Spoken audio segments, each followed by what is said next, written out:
Well, welcome to this creative exercise. Thank you, Dr. McDougall, for allowing us to express ourselves with these wonderful, wonderful portraits of how we see sin.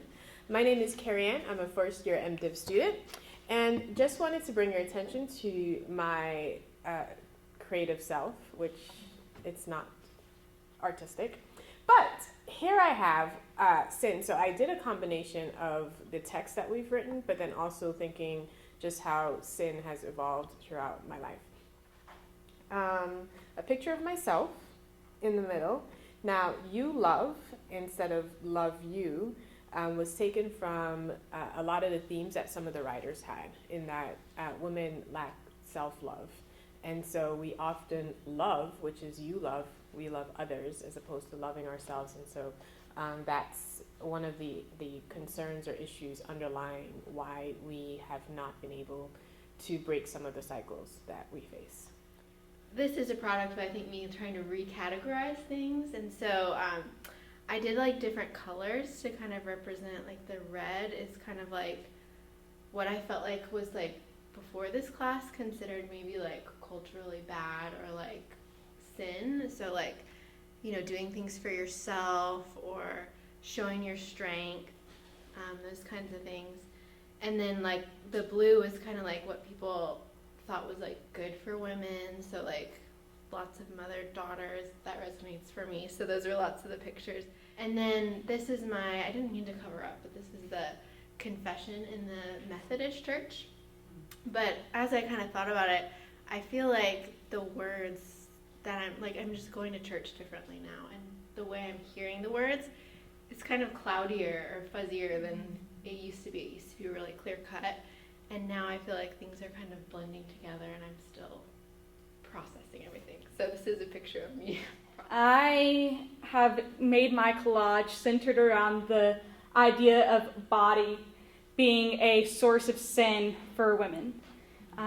For me, that was the case growing up. A lot of talk in Christian religious circles, even at school, was about our bodies as women, what we needed to do to protect our bodies, how we needed to use our bodies, what our bodies should look like, and who has control over our bodies. There's a lot of eyes on it. It makes me think of the musical theater show Footloose.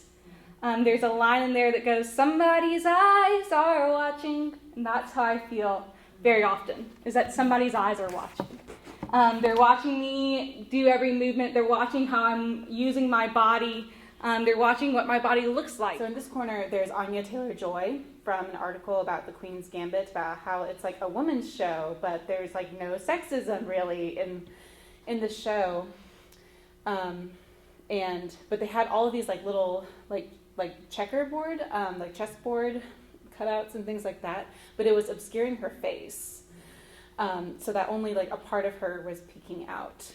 And I actually, like, these were like whole portraits that I just like cut in half so that the mouth was detached from the eye.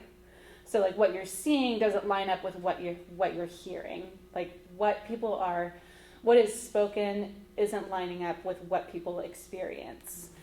And that was my way of, and sometimes that is done intentionally, or just kind of happens culturally and incidentally. And there are... The picture that I chose was taken at Atlanta Pride Parade 2 years ago, and that's kind of what kickstarted this idea of not only different sexualities and genders, but what it means to have like a sexual life and a body and to use your body. My background is cut in half, but these two together, the pink, it says the word face.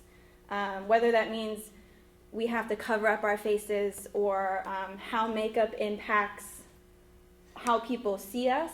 To me, growing up, changing something about your body was sinful. Whether that means wearing makeup, whether that means dyeing your hair, or getting tattoos or piercings. I've done all of those except dye my hair. My friend and I were both 12, our bodies simmering with new hormones. And again, going back to that idea of sexuality and sin. Fear of others, but more so fear of self, if that makes sense. In the middle is me dancing. That is my favorite thing to do. I don't care what anyone thinks when I'm dancing. I don't care about sin. I don't care about anything. And I wanted to put the woman's boobs right below it because sometimes our sexuality is like a drug to others, to ourselves. And I replaced his eyes with the woman's eyes because we sometimes treat ourselves that way and also are afraid to be sexual because we think it's wrong, we think it's a sin. I put the butterfly, that is my animal that I know, or insect, I guess, that God's nearby, and I wanted that within the chaos, and I wanted me to be in the center because, one, I'm important. I am, and so are you. Two, no matter all this stuff, right, I'm still dancing. For me, when I think about sin, I often think about how it's paired with the solution that's offered. And growing up, that solution was always sort of the blood of Christ, and this idea that, you know, we are filthy, irredeemable sinners, and it cost Jesus his own life to save us. And sort of that overemphasis where it's just a sea of blood that I think of when I think of salvation. And I used the green to represent Jesus' life and the yellow to represent resurrection. And it's like those things are just this question mark of, you know, trying to combine all these different little aspects of theology and salvation and sort of, can I do that? Like, will my identity, will the things that make me who I am be useful when I'm speaking? What will people hear when I speak? Will they see it as genuine good news, or will it just bring up memories and echoes that just further traumatize them? And my unique social location has been brought up to understand it's a contrast of black to white, dark to light. Make me white as snow, and in our bodies, what that's taught me over my lifetime of trying to understand how then Christ could ever make me white.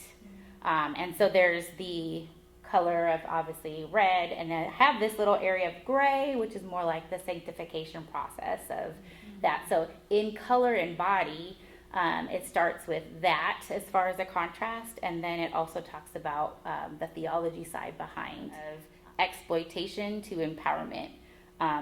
This is just a picture from like a magazine about like Hanes, but it was the idea that women are also in this competition with each other, how we judge each other ourselves, and how our shape, possibly our color, and our biology is even looked at as sin.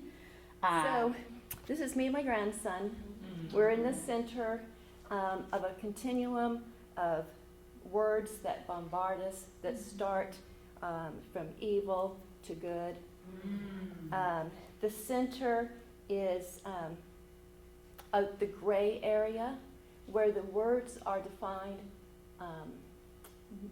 more by intent than they are by what they are. So define everything, who we are, and how we talk to each other. I mean, words are our life and how we use them. And so it's from good to evil.